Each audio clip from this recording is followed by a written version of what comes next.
What's up, YouTube? ProTech here, back with another video for you guys today.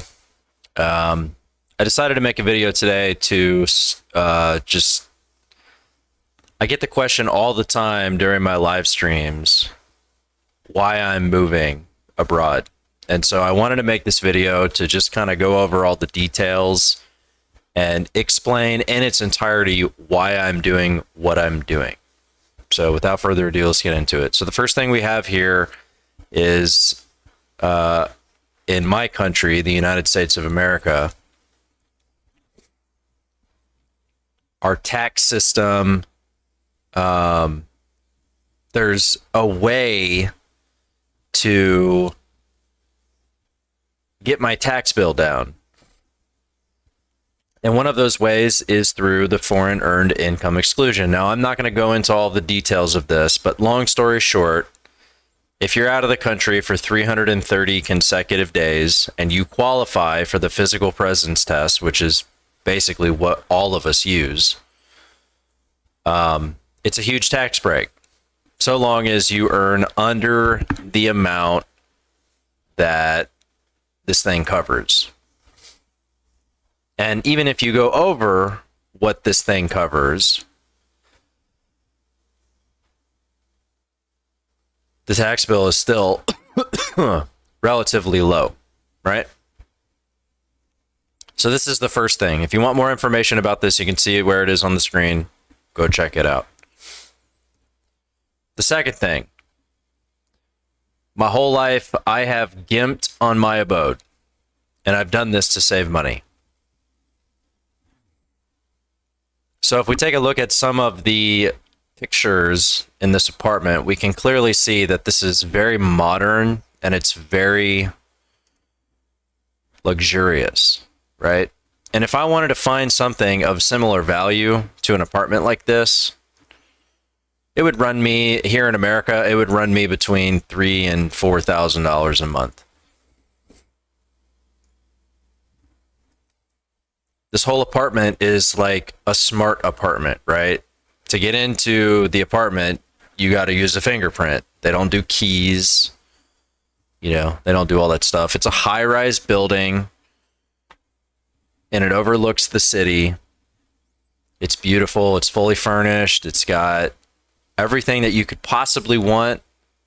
It's got. And an apartment like this will run me about $700 a month.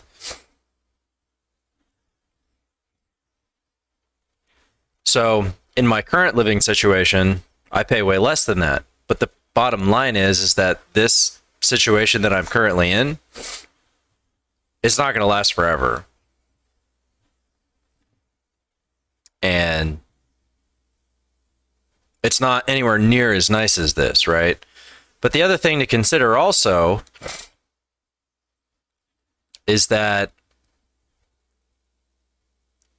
yes, while this is $700 a month, you also have to think about the other things that I pay while living here, right? So like, for example, cigarettes, they cost $9 a pack.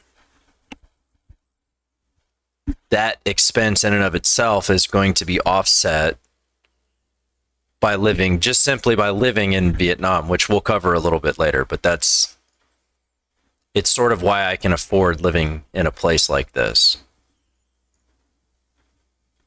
I mean, realistically, I could afford a place like this in America, but it just wouldn't be worth it. It would just too much money, right? So this is one of the other main reasons. Quality of life is much higher. And then when we talk about getting around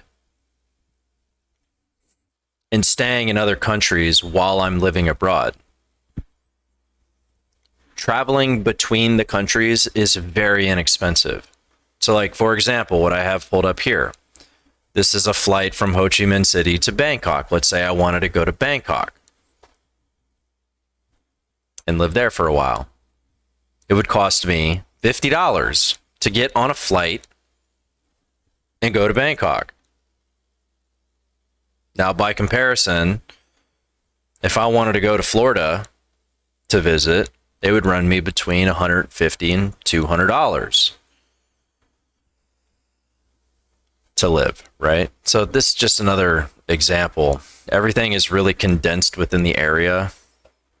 So it's traveling between and flights. Like you don't have to take a bus. You don't have to take, something that's going to take you all day. You just buy a plane ticket for $50, right?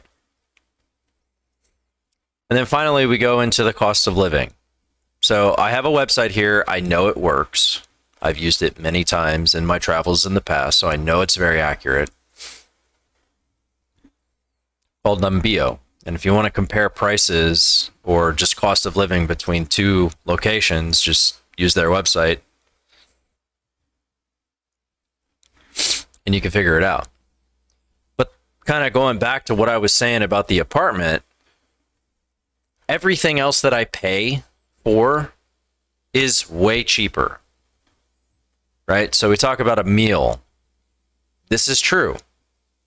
In fact, it's more than this for me. I spend about $15 to $20 a meal per day. I'm a little different. I only eat once a day.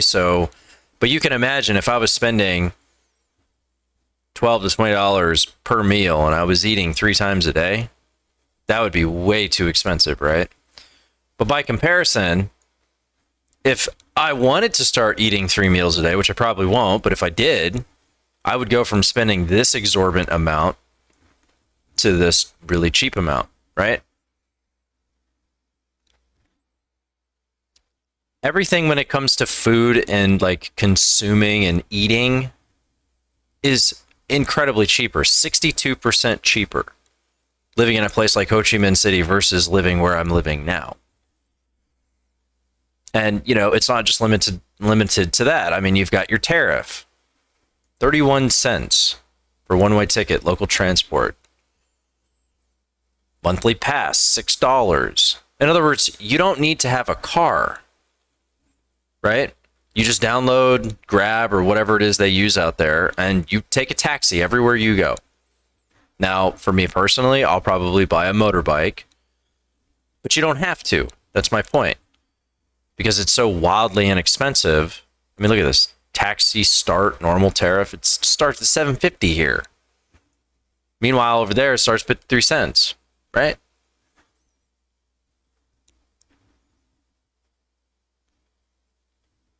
So, of course, not everything is cheaper. For example, if you wanted to buy a car, it's 50% more cheaper or more expensive. Gasoline, it's far more expensive out there. Well, I say that, but in America, the way gas prices are going now, we all know how that's going. So then you've got this situation. You've got your electricity, heating, cooling, water, garbage, which is, I think this website takes into account people who aren't like me, who basically just live at home and never leave home. So I seriously doubt this bill for me will be any different.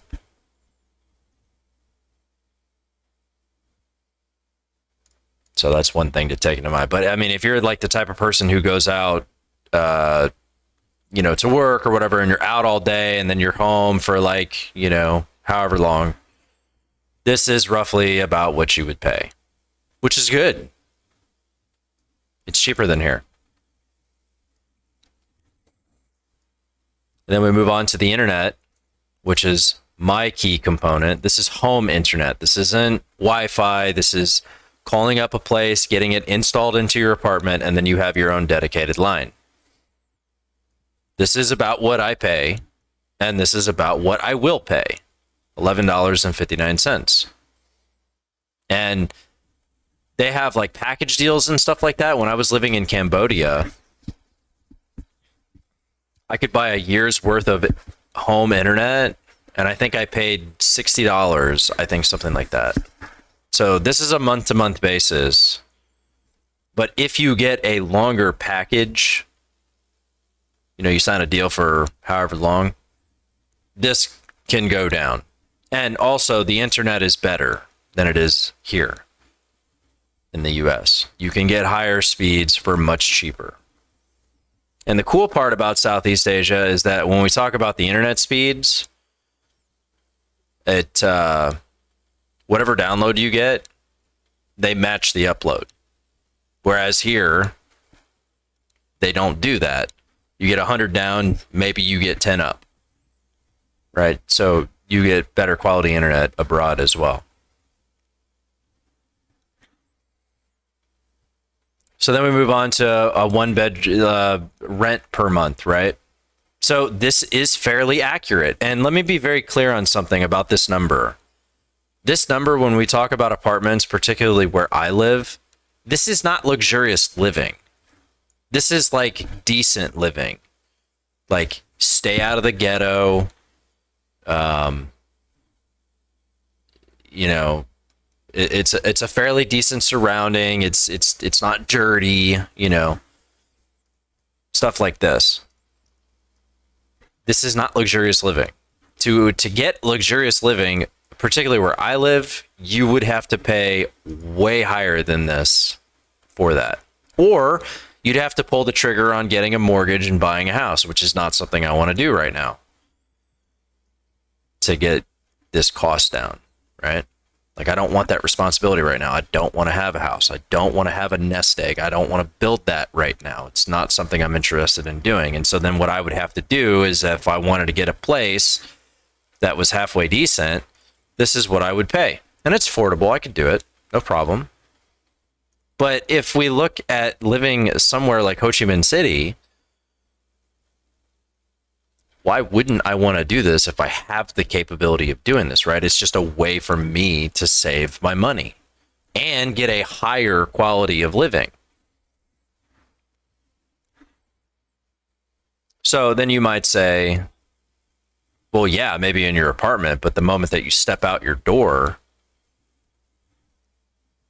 it's no good, right? Well, like I showed you before, this particular place that I'm looking at, where I probably will go, it's not like that. The whole surrounding is, you know, it's got like tennis fields and playgrounds and all kinds of shit. It's not dirty. It's very modern. It's very Western, a Western complex, right? But anyway, so that's